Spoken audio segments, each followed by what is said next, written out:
Hi, I'm Mayce. And I'm Missy. We're best friends and business partners. And each week, we're going to bring you a quote that inspires us, and we're going to talk about it. Join us as we break down our favorite impactful messages for leadership and share how you can apply them to lead with confidence and purpose. Get ready for a fun and authentic journey into leadership, life, and everything in between. Well, hey, bestie. Hey, bestie.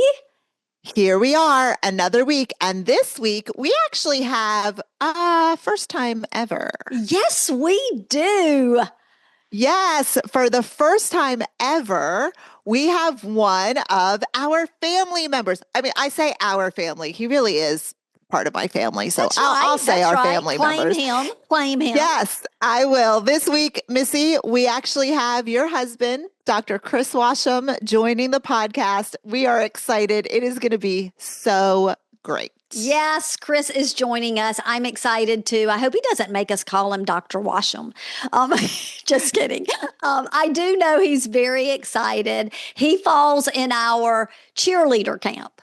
So, Chris, honey, welcome to the Impactful Messages Let's Talk About It podcast. Yay, Chris, welcome. Welcome. It's kind of funny, right? Because he's had a front row seat to a lot of our shenanigans. Absolutely. And yet here he is. Yes, here he is. Are you glad to be here, honey? Oh, I am very excited. This is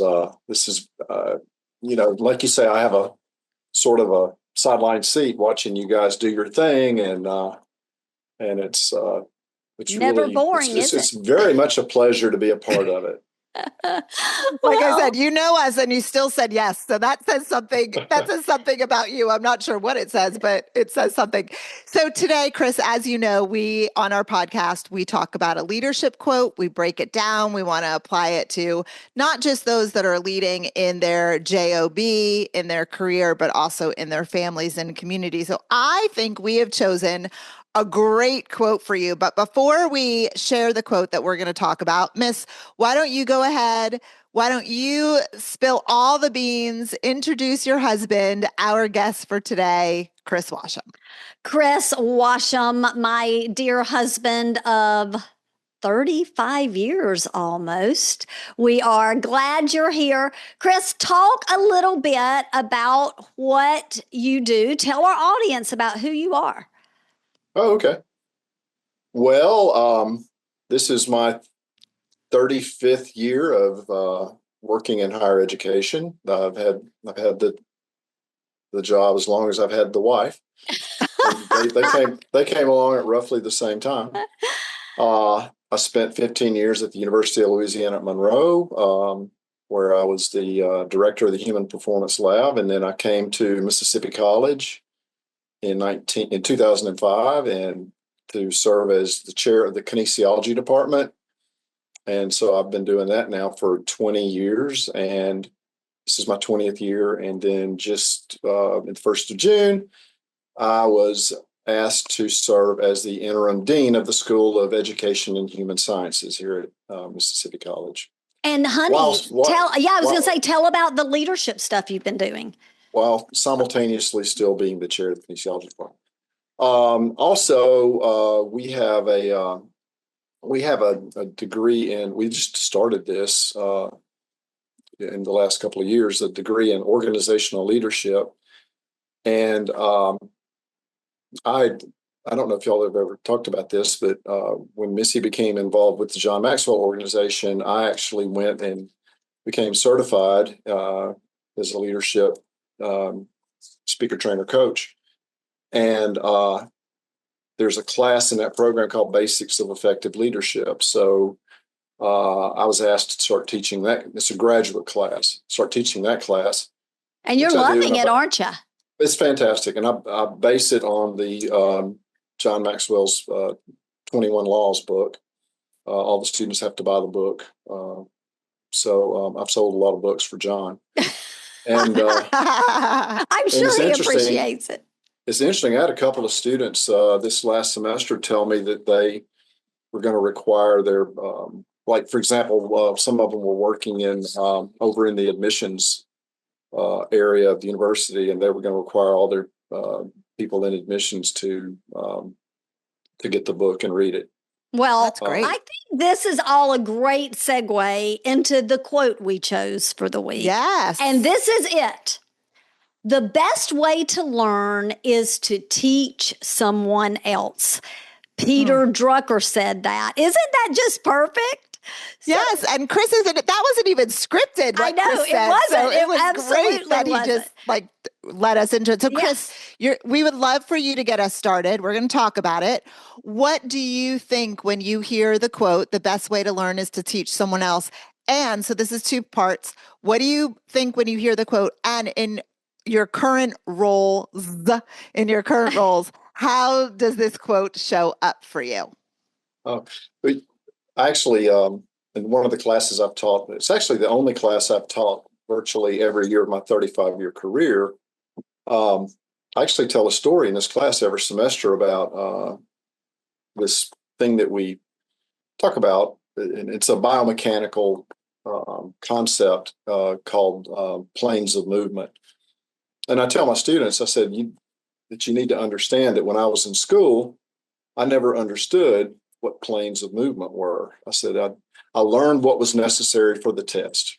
I memorized the definitions basically, and which got me through. And then, but once I started teaching the class, I thought, well, I need to know a little bit more about this. And so I had to learn a little bit more about it. And then I came to the conclusion, I don't want my students to be in the same boat I was, where, I basically learned the definition. I wanted to understand the concept. So as a byproduct of teaching this class over the years, I learned this concept much better than I ever learned it as a student. And I always tell my students, this is the best description of this you're going to get. I said, you can go to Harvard, you're not going to get a better description of the planes of movement than what I'm about to give you. And it's not that's not the only concept that that would be an illustration for this, but there's a lot of things over the years that as a student, you just learned enough to take the test that you had to learn it more in depth so that you could teach it and you could answer questions about it. Yes, that's so true. I think teaching not only reinforces your own understanding, but it serves as a means to like mentor and uplift others. And I think that you really sharpen your own skills in something when you teach it to others. Yeah. Isn't there that quote, like something like show me how to fish and like I'll eat for, I don't know. There's a fishing quote, like show me how to fish or show me how to fish and I'll learn to fish, but teach me how to fish and I'll eat for a lifetime. Give me a fish. Okay, let Professor Chris. tell us. Go ahead. Is it? Tell us. Give me a fish and I'll eat for a day. Teach me to fish and I'll eat for a lifetime. There you go. I'm so glad you're here, Chris. So good. Missy, you're a retired educator. What do you think about the quote? It's one of my favorite quotes. And it's so funny, Macy, because you and I always joke, don't we, about our math skills. Even teaching second grade and fourth grade math back in the day, I would have to relearn some things to be able to teach it. And I think what Chris said, when you struggle with something and you dig deeper, knowing you're going to convey that information on to others, you find simplicity in that. You find patterns, you find ways of explaining it to others because you struggled. And then when you do that, they have a higher chance of learning it than you did the first time because you really dug deep to get it. And then what happens is you get really good at it because you've put in the work to transfer that information to someone else. Yeah. And I would imagine, and either of you could speak to this because you're both in education, like I would imagine you're able to take them farther because of that work that you've done. Right. You've been able to learn this topic. You learn it. Now you're teaching it, but you're teaching them on a much deeper level because you didn't just read a book and teach it. Like you've lived it, you've learned it, and now you're teaching it. I think you're right. I know we all had professors or teachers that stood in front of a podium and read out of the book. Sure. And I've told Missy this and other people that one of my inspiration for teaching this very class that I'm talking about was a teacher that did exactly that. Yeah. And I remember sitting in his class when I was probably a junior in college, thinking I could teach this class better than him, which was very arrogant of me at the time, because I was not the best student in the world at that time. And the truth is I do. And,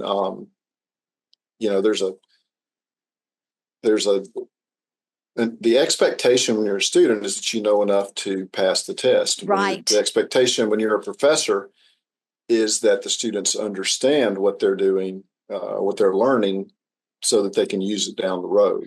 But Chris, I think it's more than just being a professor too. I think the expectation when you are the teacher, whether it's life, leadership, the classroom, is that you want the person that you're pouring into to have a higher level of application with the lesson. Or like a breakthrough. Yeah, a break. Exactly. Yeah. One of the things we say at Mississippi College, or one of the things I say here, is one of the advantages of going to a smaller school is that we have smaller classes. And so I know my students individually, as opposed to being in a school where you have 300 people. And I always tell them, 300 of your best friends in class with you. Yeah. And so I think one of the reasons our students do so well in professional schools is that intimacy between the professor and the student. They learn better.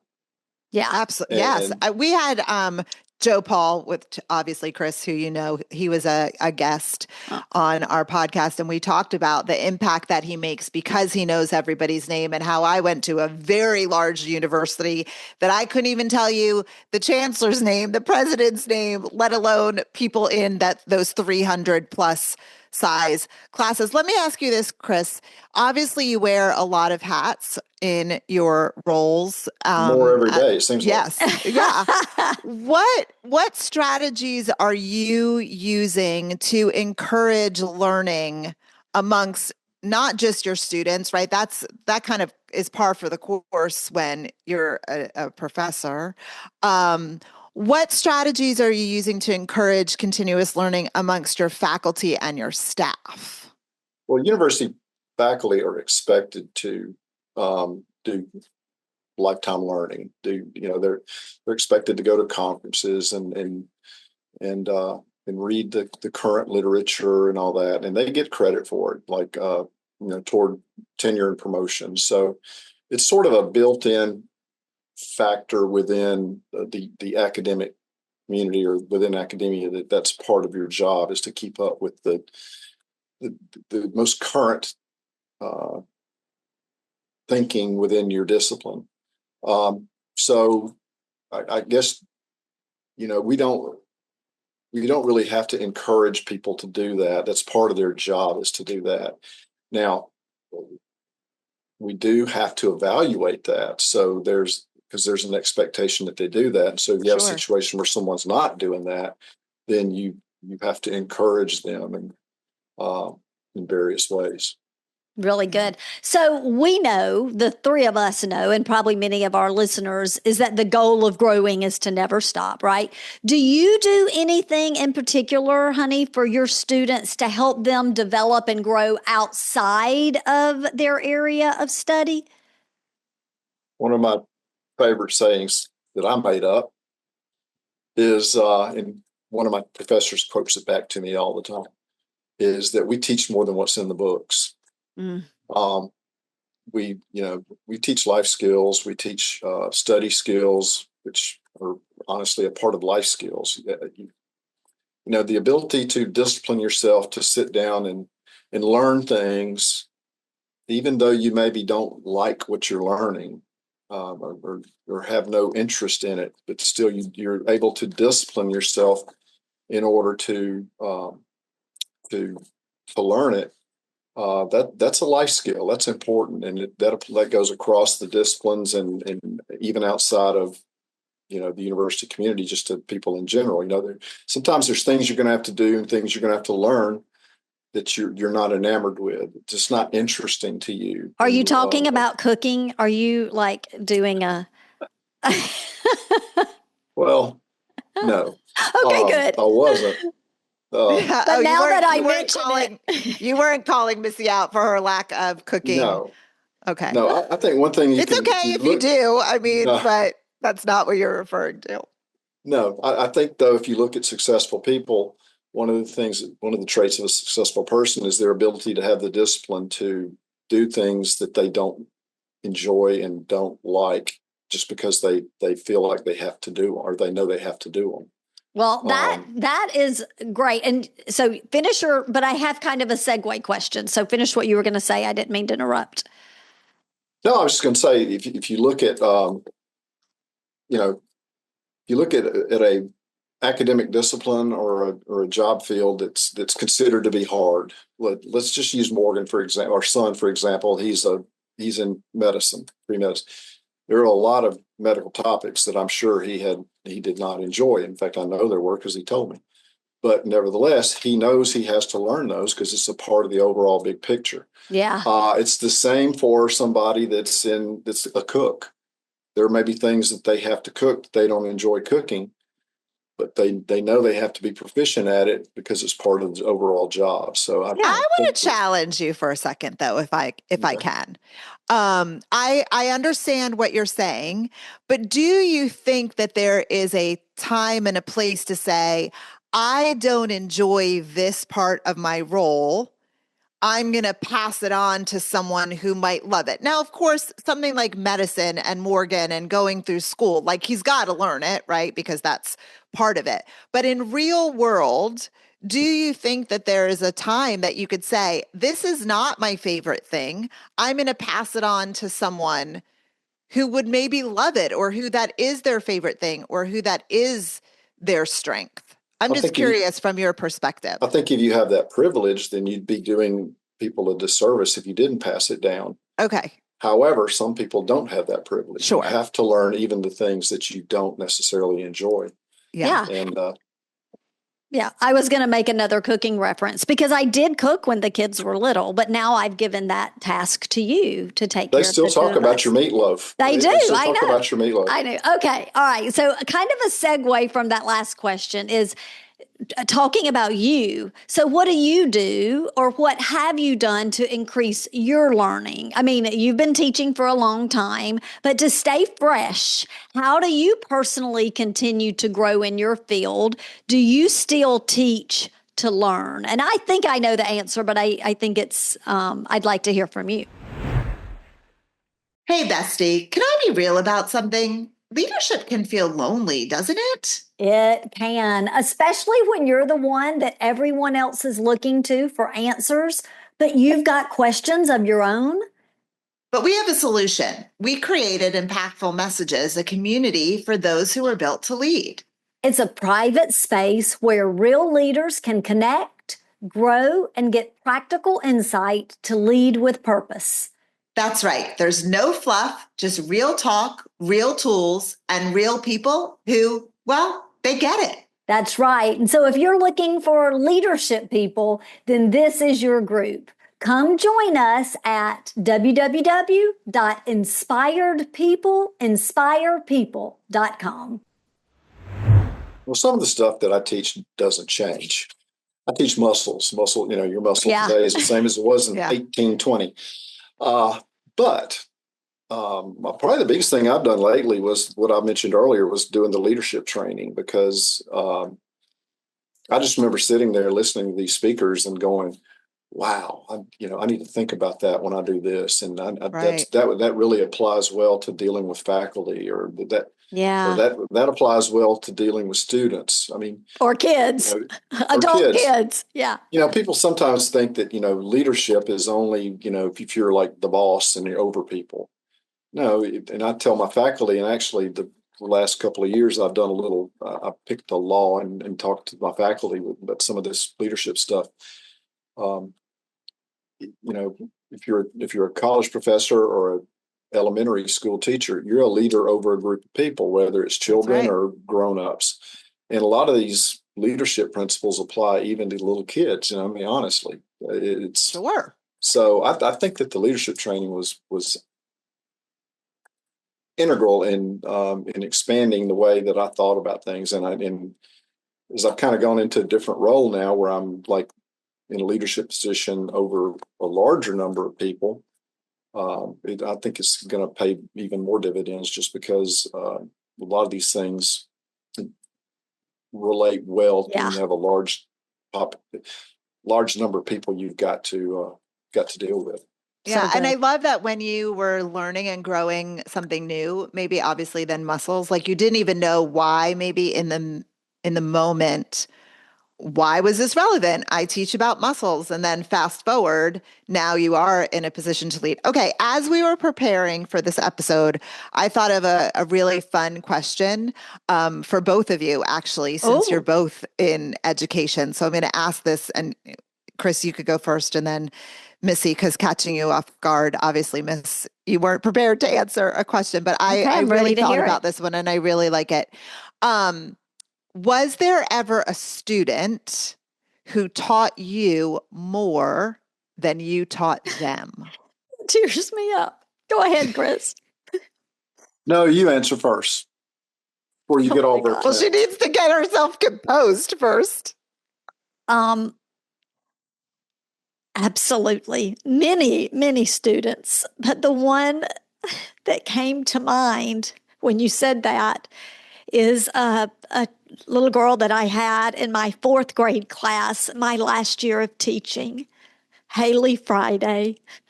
And that little girl, who she is now a beautiful young woman,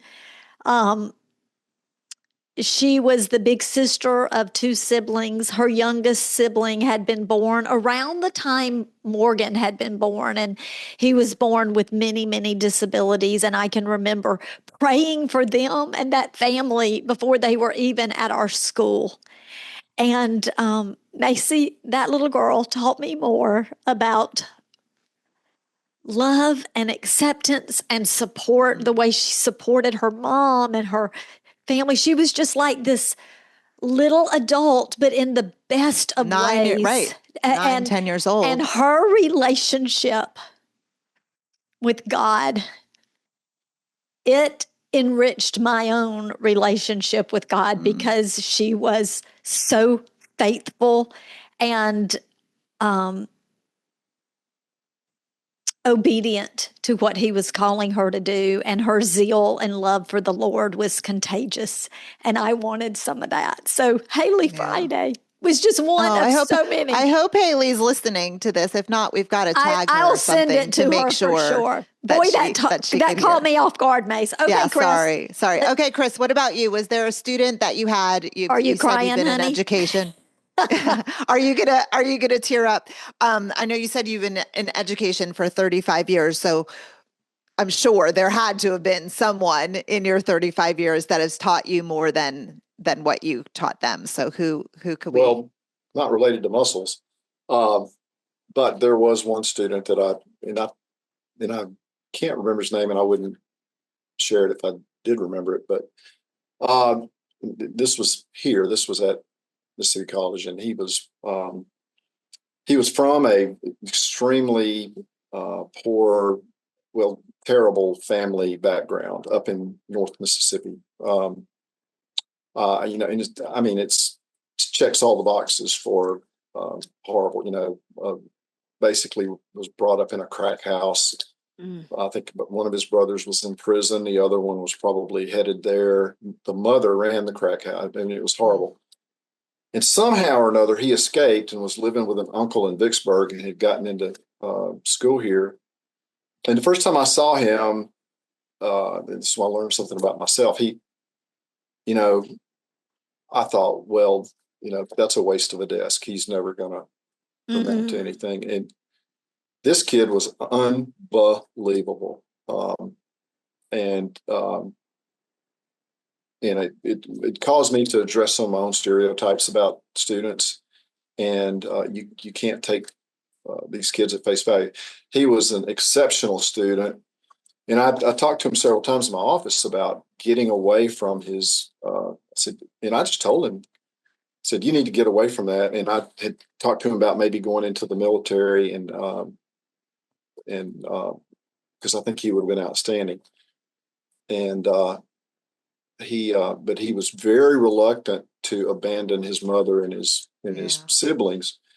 And I remember telling him, I said, at some point you may have to put yourself, you have to consider yourself a little bit more than them.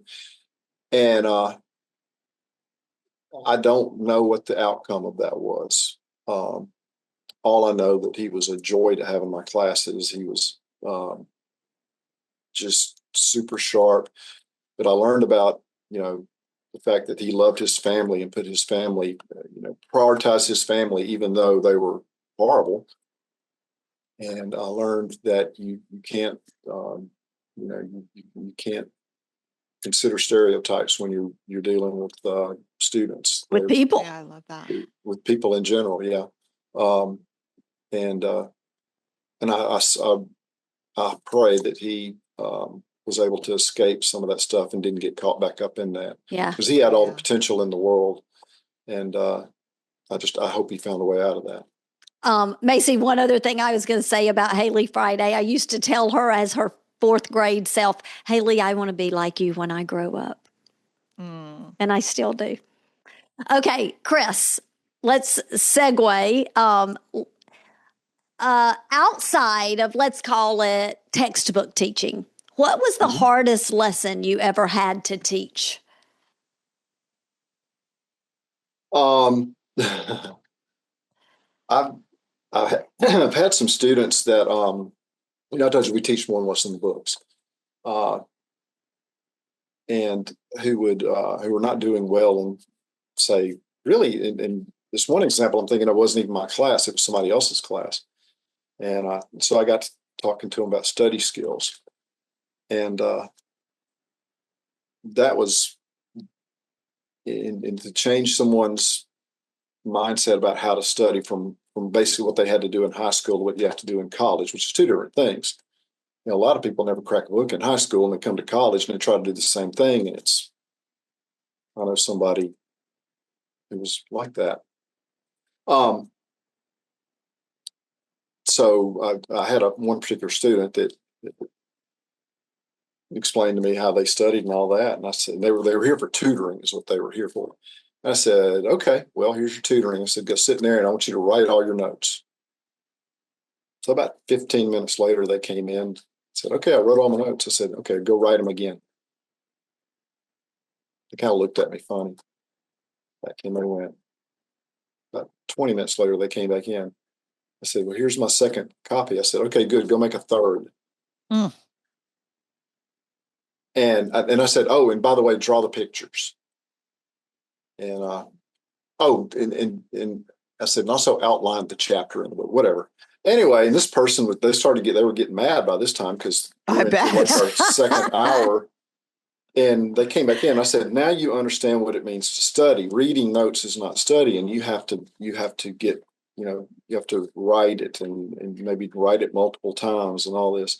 And long story short was the guy who had made D's and F's on all his first 2 tests, ended up making an A on the next one. Wow. And so that was, from an emotional standpoint, I don't guess this is real difficult, but it was difficult to get him to buy in to what I was teaching until he had seen the actual results. Yeah. Right. Once he saw the results, then he was bought in, and hopefully it was had more success going forward. Yeah. On this show, Chris, we often talk about failing. It's like a hot topic, I think. It is. Obviously, in school, grades are important to earn degrees, right? We talked about that. You mentioned that, like a lot of students learn enough to take the test. That's what it's all about. But how have you encouraged students to make mistakes when they're learning? I know when Missy, now, obviously, she taught elementary school, which is different than what you're teaching at a college level.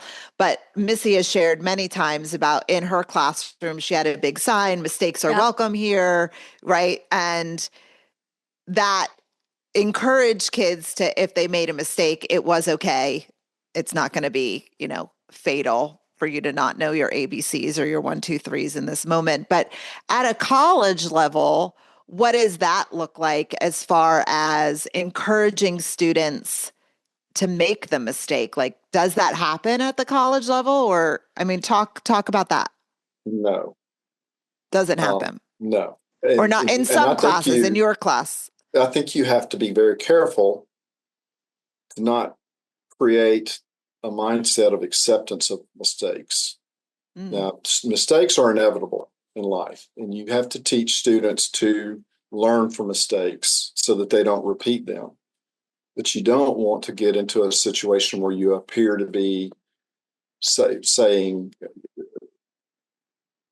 lightening the impact of mistakes. Does that make sense? In other words, it is true that they need to be taught that they're going to make mistakes and that they can bounce back from them.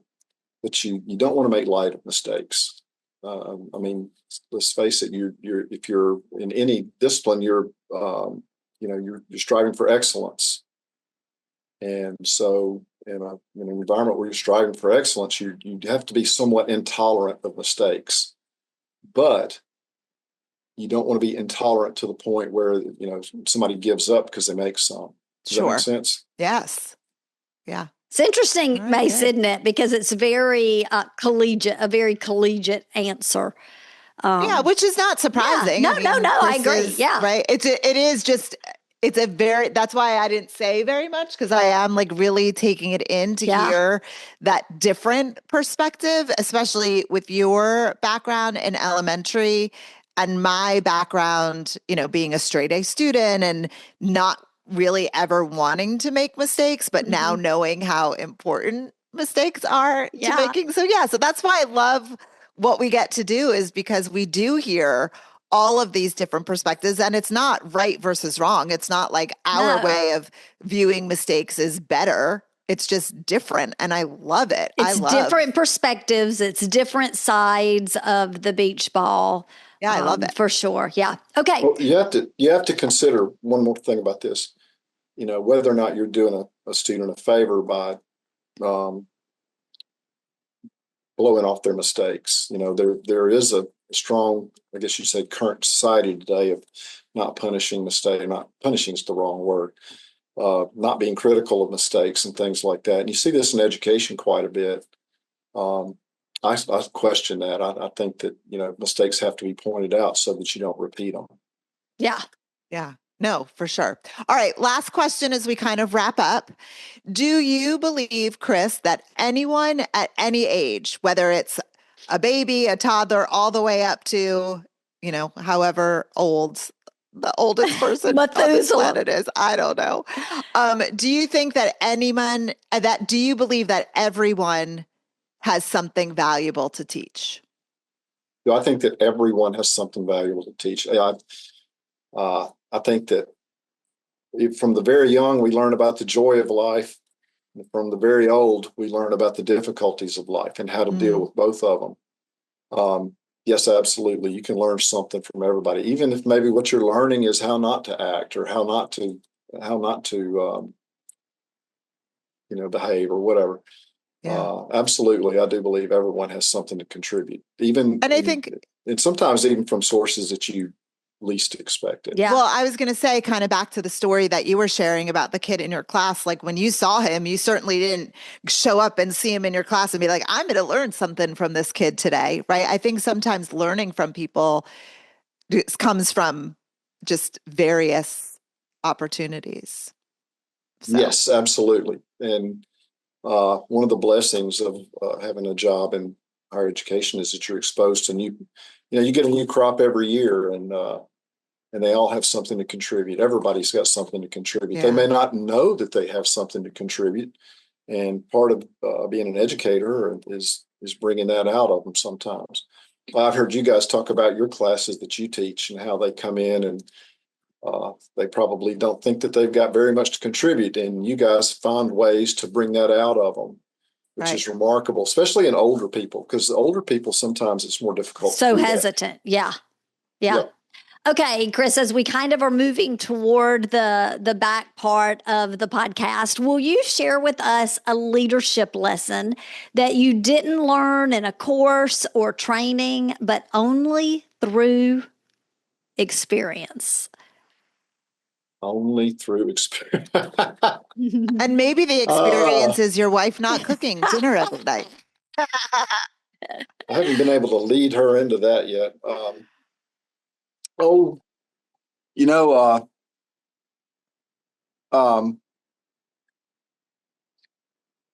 a very famous person said that the best leaders are humble enough to realize that their success depends upon their people. John Maxwell said that, and I think that's something that I kind of picked up is you can't be a leader just because you have the title. Yeah, right. You have to. In other words, they can make me a dean. One person has to say, you're a dean, but that doesn't make me a leader just because I'm Right. in a leadership position. The position doesn't make the leader. The leader is what makes the position. Oh, that's good. Yeah, love that. And I had to learn that from experience. I think you don't, just because they made me a chair years ago, I was not a great leader when I was appointed chair here. And over time, I think I became a good one. And so that's kind of. Yeah, I think that's a great illustration. Yeah, it's a great example. So Yeah. thank you. And I'm very proud of the fact that over the years that I've helped people in my faculty to advance themselves in their careers and their positions and so forth. And As you which should be. I think lives up to what John Maxwell teaches when he talks about creating leaders. Yeah. And I feel like I was doing that even before I Realized had gone it. to that class, and Yeah. so I guess that would qualify. Very Yes, it good. would. Well, listeners, it's time to segue into our big takeaway for the week. That's right. If you only take away one thing from this episode, let it be this. The best way to learn is to teach someone else. It's not just a classroom strategy, it's a life principle. So whether you're a professor, a parent, a coach, a coworker, the act of teaching sharpens your own understanding, it deepens your empathy, and it multiplies growth in those around you. That is so true, Macy. Learning becomes complete not when you absorb it, but when you pass it on. Teaching isn't just about transferring information, it's about transformation. Ooh, love that. When we teach others, we clarify what matters and we confront what we don't know and build relationships that foster mutual growth. Well, Chris Washam, thank you again so much for joining us. It was definitely an extra special episode having you here with us today. And so, Chris, as we wrap up, we ask all our guests, what is your favorite leadership quote? I think the one I just gave you. Okay. About it's not the position that makes the leader, it's the leader that makes the position. Okay. Which and if you Google that, it says John Maxwell, but it's not actually John Maxwell that said it. He credits somebody named Stanley Huffy. Okay. And I have no idea who Stanley Huffy is, but I think that's a great, simple leadership quote.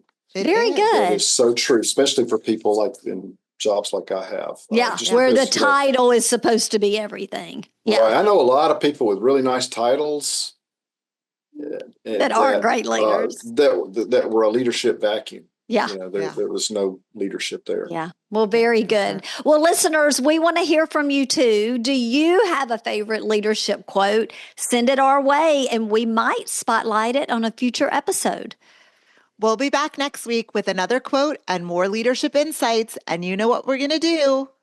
We're going to talk about it. Bye, Chris. Bye, Bestie. Bye, Thank you, Chris. Thank you so much. Thank you for listening. If you're enjoying this show, please show us some love by clicking the 3 dots to download the podcast, leave us a 5-star rating on your podcast app, and talk about it with other leaders to help them find the show from any of the major podcast apps. We'd love for you to follow us on social media too. Impactful with an M _ messages on Instagram, and Impactful Messages on LinkedIn.